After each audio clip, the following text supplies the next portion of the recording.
Saya tanya, Pat bilang, di mana sawah? Saya tanya, itu di depan, yang hitam itu. Dia tunjuk Ka'bah. Dia bilang itu adalah sawah.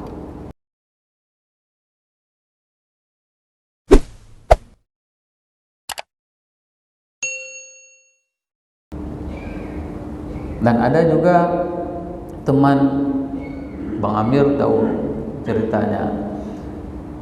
Ada teman dia punya ilmu hitam dan dia tidak tahu punya ilmu hitam. Di Mesir, jangankan anak perempuan melihat dia suka, ya, kambing ketemu sama dia suka. Begitulah ilmu pengasih yang ada sama dia. Dan dia tidak sadar ini ternyata adalah pemberian dari kakeknya. Dia tidak sadar, ya, kakeknya biasalah orang-orang di pedalaman, ya, di coastal, di border. Jadi mereka punya ilmu pengasih seperti itu. Kalau ketemu sama kambing kok bisa suka, padahal orangnya biasa-biasa saja. Semoga Allah luaskan kuburnya. Nah, jadi dikasih tahu sama teman, caranya tobat. Tobat, begitu dia tobat, sembahyang tobat di Masjidil Haram, ya, itu di dalam bajunya seperti ada burung lagi nacicip, terus seperti itu. Ini real. Kenapa? Orang yang punya ilmu hitam, dia tidak akan pernah bisa betah di dalam Masjidil Haram. Itu. Dan sungguh luar biasa di Masjidil Haram tersebut. Yang kedua, makam Ibrahim, fihi ayatun bayyinat maqam Ibrahim wa man dakhalahu kana amina. Makam Ibrahim itu adalah tempat Nabi Ibrahim memantau pembangunan Ka'bah. Dan uniknya itu adalah telapak kaki. Telapak kaki tersebut seperti semen, apabila diinjak oleh Nabi Ibrahim, maka telapak kaki tersebut akan naik dia. Seret. Apa namanya hari ini? Teknologinya kita tidak tahu. Kalau teknologi hari ini kan harus ada medianya yang mengangkat seseorang itu sehingga dia bisa terbang. Tapi dia menginjak saja bisa naik. Dia pantau. Dan yang menarik, jamaah kita tanya, Ustaz, kenapa letak makam Ibrahim di situ, pas di pintu Ka'bah? Apa kira-kira kita jawab? Itu pertanyaan yang unik-unik dari jamaah kita pada saat pergi haji, pergi umrah. Udah jauh. Kenapa makam itu posisinya di situ, pas di depan multazam? Saya tanya kembali kepada jamaah tersebut. Multazam itu apa? Pintu Ka'bah. Pintu itu memerlukan kepada apa? Pintu itu memerlukan kepada tangga akses. Makam Ibrahim itu adalah akses bagi Nabi Ibrahim pada saat beliau membangun Ka'bah.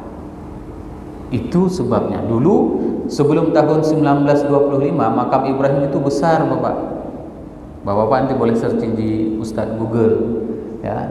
Tanya sama Ustaz Google makam Ibrahim sebelum tahun 1925. Rumah besar. Dibuat rumah seperti itu sehingga pada saat itu ingin dihancurkan. Ingin dipindahkan, pembubaran Masjidil Haram ingin dipindahkan ke tempat yang lain. Maka ditanyalah kepada salah seorang ulama, yaitu Syekh Muhammad Mutawalli Sya'rawi. Itu adalah guru kami di Mesir. Beliau menceritakan, pada saat itu pemerintah Arab Saudi meminta pendapat beliau untuk dipindahkan makam Ibrahim ke tempat yang lain. Beliau mengkaji dan beliau menyampaikan kepada raja tidak boleh dipindahkan. Tidak boleh dipindahkan makam Ibrahim, makam itu harus di posisi di situ. Hanya saja rumah itu dikecilkan. Maka terjadilah sampai dengan hari ini dibuat dalam bentuk seperti sangkar burung. Di malam harinya Syekh Muhammad Mutawalli Sya'rawi bermimpi dengan Nabi Ibrahim. Dan Nabi Ibrahim sebagaimana beliau menjelaskan di dalam hadis pada saat Nabi Isra Mi'raj, seorang kakek tua, ya, yang pakaiannya putih, jenggotnya putih, berkata kepada beliau, "Terima kasih nak, engkau telah menyelamatkan tempatku." Maka beliau menulis sebuah buku, Hunalika Ra'aitu Nabiullah Ibrahim alaihissalam. Itu kejadian nyata yang dilakukan, faktanya dan pelakunya sekarang sudah meninggal. Beliau meninggal dunia, Syekh Muhammad Mutawalli Sya'rawi, tahun 1997 pada saat saya di tingkat 3 di Al-Azhar Kairo. Meninggal di hari ulang tahun saya, di hari lahir saya, tanggal 17 Juni 1997. Maka ingat sekali. Yang kedua adalah Hijr. Hijr, Imam Ibnu Katsir menjelaskan itu adalah Ka'bah. Jadi kalau Bapak Ibu lagi tawaf, enggak boleh pegang hijr seperti ini. Saya pegang, itu namanya tidak sah tawafnya. Banyak orang kita ya pegang, dia pegangnya hijr tersebut. Kalau ini saya bilang hijr Ismail, dia pegangnya, bahkan digosok-gosoknya. Apalagi orang India dia ambil kain, gosok-gosoknya, dilap-lapnya. Ya cok berkahnya. Gimana cara nak cok berkahnya? Ini hal-hal yang sering dilanggar oleh orang-orang melakukan umrah ya, pada saat mereka melakukan tawaf, baik tawaf sunat maupun tawaf wajib. Nah, itu adalah Ka'bah. Nah, kenapa enggak dibuat langsung seperti Ka'bah? Kan itu pertanyaannya. Kalau memang itu Ka'bah, kenapa enggak dibuat permanen seperti Ka'bah hari ini yang petak itu? Itu ditanya oleh Ibunda Aisyah, "Wahai Rasulullah, hijr itu apa dia? Bagian Ka'bah atau bukan?" Iya. Kenapa tidak disempurnakan Ka'bahnya? Aku takut fitnah kaummu. Fitnah. Kenapa? Mereka dari dulu punya dana untuk merehabnya di awal-awalnya itu ya seperti itu. Tidak bisa direhabnya secara sempurna. Uangnya enggak cukup untuk rehab tembok itu, enggak cukup dinaikkan ke atas. Jadi dibuat aja setengah di bawah. Kalau masa Rasul dirubah Ka'bah itu, ya, dirubah Hijr Ismail jadi bagian Ka'bah, itu pasti mendapat protes keras dari orang-orang jahiliyah. Inilah si Muhammad. Semua yang diajarkan sama nenek moyang kita semua dirubah sama dia. Maka Rasul takut akan fitnah tersebut, maka Rasul mempertimbangkan itu.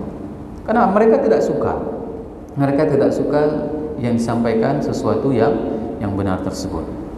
Hadirin jamaah yang dirahmati Allah, nanti bisa dilihat di dalam Sahih Bukhari hadis nomor 1584. Dan Safa Marwah ini adalah tempat yang ditanyakan tadi, bahwasanya dua buah gunung ya, Safa dan Marwah.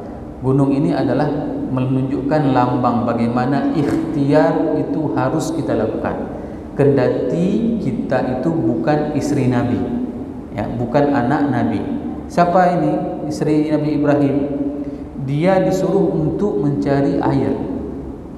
Dicarinya air. Dia naik ke Safa, ditengoknya di sana ada air. Turun dia, lari ke Marwah. Sehingga tidak boleh secara hukum fikih tidak boleh mulai sa'i itu dari Marwah ke Safa. Tidak boleh. Nah, ada yang paling hebat lagi, salah satu jamaah kita. Jamaah karena tidak dapat informasi tentang manasik haji, mereka melakukan sa'i 14 kali. Coba bayangkan, saking semangatnya. Dari kampung menyihino ya cautara gede sarateru di buat hunji. Satu rombongan itu pergi, itu sa'i mereka berapa kali? Sekali. Safa balik ke Marwah dihitung sekali. Berapa kali Pak sa'inya tadi? 7. Dari mana? Safa ke Marwah balik lagi itu sekali kami. Itu karena tidak dapat bimbingan ibadah. Begitulah miris ilmu yang dimiliki oleh jamaah haji, sehingga dia sa'i itu 14 kali. Padahal sa'i itu cuma dihitung sekali. Safa ke Marwah sekali, Marwah ke Safa 2, 3, 4, 5, 6, 7. Ya. Ini yang dilakukan oleh ibundanya Nabi Ismail. Setelah beliau lari seperti itu tidak dapat air, maka beliau melihat apa yang kita usahakan itu belum tentu akan membuahkan hasil, akan tetapi apa yang sudah dijanjikan oleh Allah itulah rezeki yang sudah ditetapkan oleh Allah. Bagaimana lelahnya ibunda Nabi Ismail melari mencari air, tidak dapat, tapi air itu keluar dari bawah telapak kaki anandanya Ismail. Dan itu air yang sangat luar biasa. Ya. Sehingga pada saat cerita yang paling menyedihkan itu pada saat Nabi Ibrahim meletakkan istrinya tercinta. Itu ditanya sama istrinya, "Bang, kenapa abang tinggalin saya di sini sama anak?" Coba bayangkan, kita dalam mobil, ya, ditanya sama istri di luar mobil. Apa jawaban kita? Melengling mata Nabi Ibrahim, berurai air matanya. Dia diam di atas ontanya. Ditanya sekali lagi, "Bang, kenapa abang tinggalkan kami di tempat yang tidak ada kehidupan sama sekali? Tega abang." Tidak dijawab. Air mata terus mengalir Nabi Ibrahim. Pertanyaan ketiga, inilah istri yang soleh, istri yang solehah. Dia tanya 3 kali, coba, "Apakah ini perintah Tuhanmu?" Apa yang dijawab oleh Nabi Ibrahim? "Iya." Seakan-akan pada saat itu Nabi Ibrahim itu bergantung kakinya dari langit dan bumi, tidak menginjak di bumi. Begitulah dia hilang. Iya. Apa dijawab oleh istrinya? "Kalau memang ini perintah Tuhanmu, maka pergilah engkau sesuai dengan perintah Tuhan. Karena aku akan dijaga oleh Tuhan, tidak akan pernah disia-siakan." Ini adalah ungkapan ketulusan yang paling dalam dari seorang istri. Nah, bayangkan, cari air nggak dapat, tapi Allah yang berikan sumur Zam-Zam. Dulu waktu kami lagi kuliah di Azhar itu sampai dengan mungkin tahun 2000-an, itu masih bisa akses ke sumurnya. Kalau kita pergi minum air Zam-Zam, bisa turun ke bawah langsung minum. Nah, saya sering menceritakan kenapa kita disunatkan minum air Zam-Zam berdiri, padahal Rasul mengatakan, "Makan minumlah kalian sambil duduk." Kok di air Zam-Zam sambil berdiri? Ternyata secara saintis baru ditemukan khasiatnya. Air Zam-Zam itu tidak ada apapun kotorannya, sehingga usus kita itu tidak perlu bekerja, lambung kita tidak perlu bekerja, steril dia, steril. Ya. Sehingga apa? Rasul memberikan contoh. Nanti jangan ditegur, ada jamaah yang minum air Zam-Zam berdiri, itu, "Hai, kenapa berdiri? Enggak sunnah." Sunnahnya minum air Zam-Zam berdiri, bukan sambil duduk. Yang parah jamaah haji kita waktu masih apa nama, dia mau basuh semuanya kan, buka jilbab, gurah jule, merepet semua polisinya. Kenapa? Kan nampak auratnya. Nah, itu hal-hal yang memang tidak dijaga oleh jamaah kita. Banyak hal-hal yang memang pelanggaran-pelanggaran dikarenakan minimnya ilmu pengetahuan. Oke. Dan sumur Zam-Zam hari ini kita sudah tidak bisa akses lagi. Sudah tidak bisa kita melihat, semua sudah diratakan oleh pemerintah Arab Saudi. Tapi kalau mau minum bisa. Semua air yang ada di Masjidil Haram itu adalah air Zam-Zam. Tidak ada air yang hawa, ya. Ada oplosan. Kalau di Indonesia boleh saja ditulis Zam-Zam, tapi ternyata bukan Zam-Zam. Nah, yang keempat, posisi tempat yang bersejarah itu Darun Nadwah. Ini yang sudah pernah saya ceritakan di sini juga. Darun Nadwah itu adalah DPR-nya orang kafir. Ya. DPR orang kafir itu paling keren karena turun iblis. Nah, maka kalau seandainya ada DPR yang agak aneh-aneh, mungkin di situ juga ada turun iblisnya misalnya. Tapi kalau yang baik-baik DPR-nya itu tidak tersentuh dengan iblisnya. Di Darun Nadwah, iblis itu turun ke bumi. Momentumnya sangat jarang. Menggoda Nabi Ibrahim, ya, pada saat menyembelih Nabi Ismail, pada saat perang Badar. Perang Badar itu dibisikin. Iblis itu datang ke rumah-rumah, bilang, "Jangan pergi, kalian akan mati. Panasnya luar biasa. Badar itu jauh." Pokoknya disuara-suarakan seperti itu sama. Dan yang terakhir, yang diantara yang lagi ini adalah momentum turunnya iblis itu adalah di Darun Nadwah. Masuk dia ke Darun Nadwah seakan-akan seorang bangsawan. Di situ dia memberikan advice, saran kepada orang-orang yang sedang berrapat itu, bunuh Muhammad. Itu sarana. Nanti kalau seandainya kita posisi lagi tawaf itu, dia di antara Hijr Ismail itu, di antara Hijr itu nanti kita lurus saja dan ada tulisan Darun Nadwah. Nah, kita tidak bisa melihat lagi dan tidak ada athar, karena dulu itu adalah bebukitan. Sehingga kenapa filosofinya orang waktu tawaf itu disuruh lari kecil dari Hajar Aswad sampai dengan Rukun Yamani, supaya nampak sama orang-orang DPR, ya, DPR-nya orang Quraisy itu orang Islamku kuat. Nampak, Muhammad tiga-tiga dah Muhammad. Nah, seperti itu. Itu filosofi kenapa kita waktu tawaf kita disuruh lari-lari kecil dari Hajar Aswad sampai dengan Rukun Yamani. Begitu masuk Rukun Yamani sudah tertutup, nggak nampak lagi. Maka kita disuruh bacakan Rabbana atina fid dunya hasanah wa fil akhirati hasanah wa qina adzabannar. Ya. Oke, ini Darun Nadwah. Siapa saja yang bermusyawarah? Abul Aswab mengatakan usir Nabi Muhammad. Abul Bakhtari menyarankan penjarakan, sedangkan Abu Jahal bunuh. Sehingga pada saat itu dikirimlah semua pemuda terbaik untuk mengepung rumah Nabi Muhammad untuk membunuhnya. Wa makaru wa makarullah wallahu khairul makirin. Konspirasi orang Kristen, orang kafir itu luar biasa, tapi konspirasi orang Islam, konspirasi Allah itu jauh lebih spektakuler. Bapak Ibu jemaah yang dirahmati Allah, ada pustaka maktabah. Itu adalah tempat kelahiran Rasulullah SAW. Sekarang dia dibangun perpustakaan.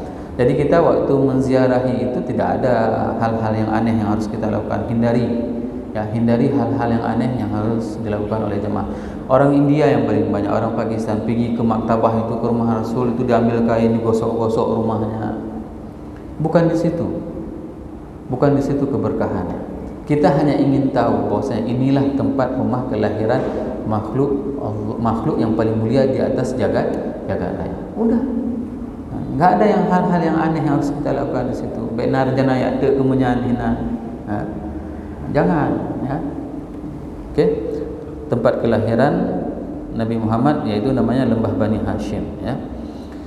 Rumah tersebut dibeli oleh Syekh Abbas Al-Qattan. Beliau mewakafkan menjadi perpustakaan. Jabal Abi Qubais ini yang menarik. Kalau seandainya kita masuk dari Safa Marwah tersebut dari pintu Babu Salam, itu akan kita melihat Jabal Abi Qubais sebelah kiri. Kalau seandainya Zamzam Tower di sebelah sana, Jabal Abi Qubais di sebelah sini. Ya. Jabal Abi Qubais itulah di situ di mana Rasul membelah bulan. Ya, kan ada ayatnya Tarbatus Sa'atu wa syaqqal qamar. Pada saat dibelah bulan itu dari situ sebelah Jabal Abi Qubais sebelah sini. Bulan itu dibelah oleh Rasul. Dan itu dibuktikan oleh para saintis. Ternyata di bulan itu ada kawah yang memang luas. Bekas belahan. Ini Jabal Abi Qubais. Dan Nabi Ibrahim memanggil, waktu Allah menyuruh Nabi Ibrahim memanggil kita untuk pergi haji, waktu itu Nabi Ibrahim tidak tanya, pakai apa saya panggil? Mikrofon nggak ada. Pakai apa saya panggil? Orang ini nggak ada pesawat. Nggak pernah nanya seperti itu Nabi Ibrahim. Tapi tugasnya apa? Panggil. Siapa yang akan melaksanakan? Siapa yang akan menghadirkan? Yang akan menghadirkan itu adalah Allah. Jadi tugas kita itu hanya mentaati perintah dari Allah. Jangan pernah bertanya, jangan pernah menanyakan kenapa seperti ini, kenapa seperti itu. Okay. Dan sekarang di Jabal Abi Qubais itu sudah dibuat istana raja di atas tersebut. Okay. Makbarah Ma'la ini merupakan panggilan lain adalah Jannatul Ma'la, surga Ma'la. Di situ dikebumikan orang yang pertama sekali masuk Islam, Ibunda Khadijah. Di Jannatul Ma'la. Sempatkan ziarah ke Jannatul Ma'la. Memang agak sedikit jauh, mungkin sekitar 2 km kita jalan dari Ka'bah, dari Masjidil Haram ke Ma'la. Dia menuju ke Aziziyah. Kami dulu biasa jalan kaki, setiap hari jalan kaki melewati Ma'la. dan di situ ada tubuh mulia, yaitu Ibunda Khadijah. Hal yang menarik, pada saat Futuhul Makkah, semua orang itu pulang ke rumahnya, nostalgia. Para sahabat sudah lama ya, 13 tahun, 10 tahun mereka tidak pulang ke rumahnya. Jadi semua pulang, reunian, tidur di rumah, semuanya cerita bagaimana semuanya. Itu semua para sahabat. Tapi Rasul tidak pulang ke rumahnya. Rasul membuat tenda di Ma'la, di kuburan Ibunda Khadijah. Semua diungkapkannya di situ. Sungguh benar yang kau sampaikan wahai Khadijah, bahwasanya agama Allah ini akan mendapatkan pertolongan. Semua diungkapkan oleh Rasulullah. Semalaman Rasul tidak tidur, mengungkapkan apapun yang dikatakan dulunya oleh Ibunda Khadijah benar. Kenapa? Karena pada saat para sahabat itu disiksa di Mekah, mereka itu sungguh luar biasa. Kemarin kita mendengarkan Ustaz Irwanto, Sa'ad bin Abi Waqqas makan, nggak ada makanan, itu makan daun. Waktu keluar daun lagi sampai robek, bibir itu robek karena tidak ada makanan. Makan daun-daun keras, robek bibirnya, lidahnya robek. Dan pada saat itu cerita bagaimana perjuangan mereka. Saat itu tidak dikasih makan oleh ibunya, dan ibunya boikot, berdiri di depan Ka'bah mengatakan, aku tidak akan makan sampai mati sehingga anakku Sa'ad kembali ke agama nenek moyang. Apa yang dikatakan oleh Sa'ad? Sa'ad ini adalah orang yang paling berbakti kepada ibunya. Ditanya sama Rasul, bagaimana Rasul? Ibu saya seperti ini. Jangan taat. Dibilang sama Rasul, jangan taat. Balik dia ke ibunya, mak, apa dia bilang sama Sa'ad? Mak, law indaka mi'atu nafsan fa kharajat nafsan ma raja'tu ila millati abina. Mak, seandainya mama itu punya 100 nyawa, keluar satu-satu nyawa, hidup mati lagi, hidup mati lagi, mati lagi, hidup lagi, 100 nyawa, aku tidak akan pernah kembali ke agama nenek moyangku. Coba bayangkan bagaimana perjuangan mereka para sahabat. Sehingga saya tidak setuju kalau ada jamaah yang mengatakan, kenapa ya orang-orang sahabat itu turun mengambil harta rampasan perang? Itu salah ungkapannya. Salah. Jangan pernah melecehkan sahabat. Jangan pernah. Apakah mereka mengkhianati? Enggak. Saya baca sirah, mereka turun itu dari Jabal Uhud itu, ya, mereka turun dari gunung, dari bukit pemanah itu bukan dikarenakan harta, tapi mereka mengira peperangan sudah selesai. Ini yang harus dipahami. Sahabat itu adalah makhluk mulia, pilihan Allah. Kalau tidak, kita sudah lahir pada masa itu. Kenapa kita lahir hari ini? Kalau kita lahir mungkin pada masa itu, kita menjadi pengikutnya Abu Lahab yang pulih dalam unta Nabi, yang koh dalam unta Nabi, maka kita mungkin tidak lahir pada saat itu. Mereka orang-orang mulia. Jangan pernah. Kenapa? Saya ingin ceritakan satu kisah. Syekh Muhammad Al-Sinqiti, ulama besar di Madinah, beliau memanggil Syekh Muhammad Al-Ghazali. Setelah apa? Setelah 3 malam berturut-turut, Syekh Muhammad Al-Sinqiti itu bermimpi ketemu sama Amru bin As. 3 malam. Sampaikan ke Muhammad Ghazali, aku sudah maafkan dia. Sampaikan kepada Muhammad Ghazali, aku sudah maafkan dia. Sampaikan kepada Muhammad Ghazali, aku sudah maafkan dia. 3 malam berturut-turut Syekh Muhammad Al-Sinqiti mimpi ketemu sama Amru bin As, menceritakan sudah dimaafkan Syekh Muhammad Ghazali. Syekh Muhammad Ghazali itu adalah seorang ulama besar di Mesir. Seorang ulama besar, guru kami. Sedikit saja bicara sudah nangis. Begitulah lembut hatinya. Bicara nangis. Beliau adalah orang yang menghidupkan kembali Masjid Amru bin As, masjid yang pertama sekali yang dibangun oleh sahabat Rasul di atas tanah Afrika. Dari masjid itulah Islam bersebar ke seluruh dunia sampai masuk ke Eropa. Dari masjid itu, Syekh Muhammad Ghazali yang menghidupkan masjid itu. Masjid itu sudah mati. Apa yang terjadi? Kita kalau misalnya 10 akhir Ramadan mau salat ke Masjid Amru bin As, itu zuhur perginya, Pak. Sembahyangnya nanti malam. Perginya zuhur. Begitulah padatnya orang sembahyang. kiloan meter orang sembahyang di masjid itu.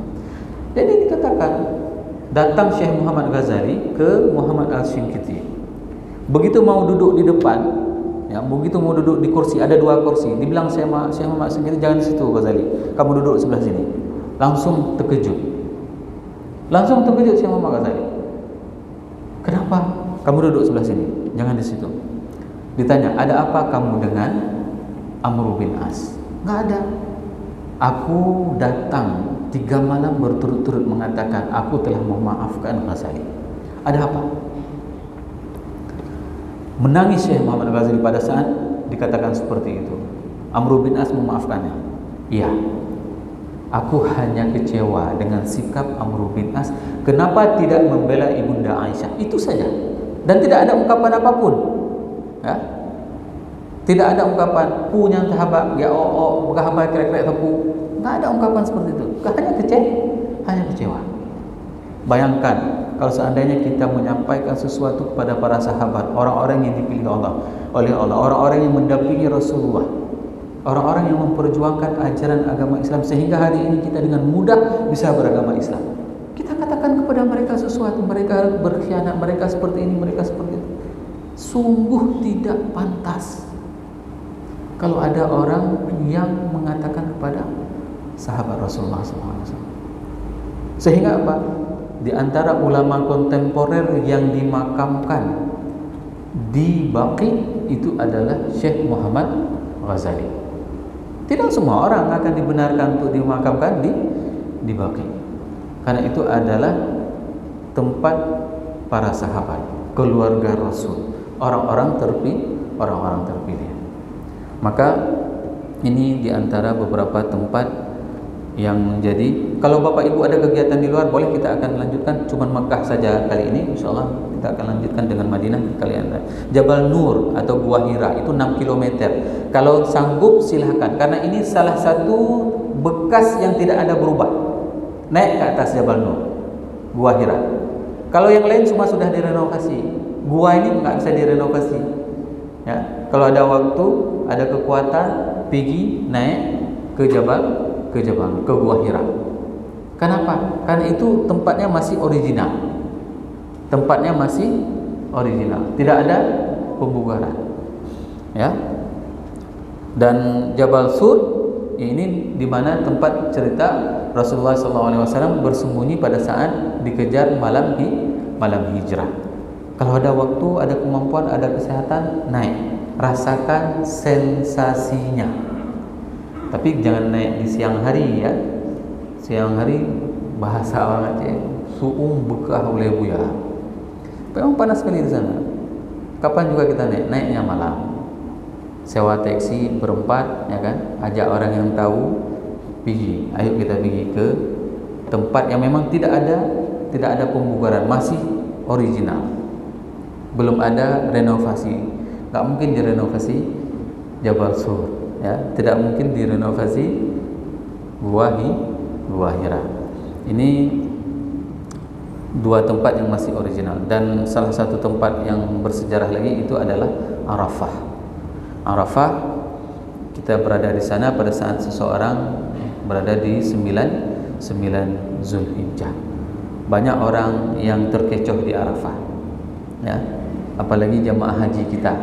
Bagaimana terkecohnya? Dia begitu Arafah itu pagi itu asyik cari sedekah. Haji ya, cerita haji. Pagi sibuk cari sedekah. Orang Arab sedekahnya itu 1 kontainer, Pak.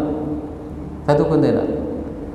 Ada sedekah payung 1 kontainer, susu 1 kontainer, nasi 1 kontainer. Datang orang kita ambil plastik, kumpulin semua sedekah. Keliling semua seluruh Arafah tu. Ini pagi ini udah beli ronda. Ini tuh bayang terus saya. Ini dulu mungkin waktu di Indonesia suka bawa proposal nih kantor-kantor. Ya, atau minta sedekah di mana misalnya ini. Karena memang hobinya ini bawa pulang. Dan yang paling anehnya, begitu ada salah satu jamaah yang pulang bawa sedekah itu, apa dibilang sama istri? Hayah, puno perihlam drone. Pak, nunggu apa lagi? Itu bapak pulang dah, bapak pulang untuk banyak kali sedekah. Pergi sana cari. Itu pesan siapa? Pesan istrinya. Ya. Ini penyakit yang paling besar terjadi di Arafah. Penyakit yang paling besar. Apalagi yang lagi asmara, yang belum dapat jodoh, kemana dia pergi? Pergi dia naik ke Jabal Rahmah. Tulislah namanya di sana, di Jabal Rahmah. Yang kengkel. Ya. Kenapa? Arafah itu seharusnya kita memaknainya dengan bagaimana nanti pada saat kita dibangkitkan di hari akhirat. Menangislah sekuat-kuatnya di situ. Kenapa? Karena nanti di hari akhirat semua akan lari. Hari itu kita masih ada teman di samping. Maka proses yang paling terpenting di Arafah itu adalah setelah zuhur. Kalau dapat malam berarti kita rezeki. Kenapa? Barang siapa yang bisa mendapatkan 2 waktu Arafah, maka dia adalah orang yang beruntung. Tapi terkadang jamaah haji kita pada saat diurus oleh muasasah itu, habis sembahyang asar, kai paru sudah diusir, keluar seperti itu. Ya. Tapi beruntung kalau seandainya kita dapat antara waktu siang dengan waktu malam. Alhamdulillah kami beberapa kali kemarin itu dapat terus 2 waktu tersebut, antara hari dengan malam, sehingga beranjak dari Arafah itu setelah salat maghrib. Ya, berangkat dari Arafah menuju ke Muzdalifah. InsyaAllah nanti kita akan bahas Muzdalifah, ya, setelah pada saat kita buat manasik haji. InsyaAllah kita setelah Ramadan ini kita akan melakukan manasik haji, dan kita akan buat di sini 1 hari nanti kita jelaskan secara teorinya, dan 1 hari tentang praktek manasik haji yang akan dibuat di Masjid Baitur Rahman. Semoga apa yang saya sampaikan ini bermanfaat bagi diri saya dan bagi jemaah semuanya. Subhanakallahumma bihamdik, asyhadu an la ilaha illa anta, astaghfiruka wa atubu ilaik. Assalamualaikum warahmatullahi wabarakatuh.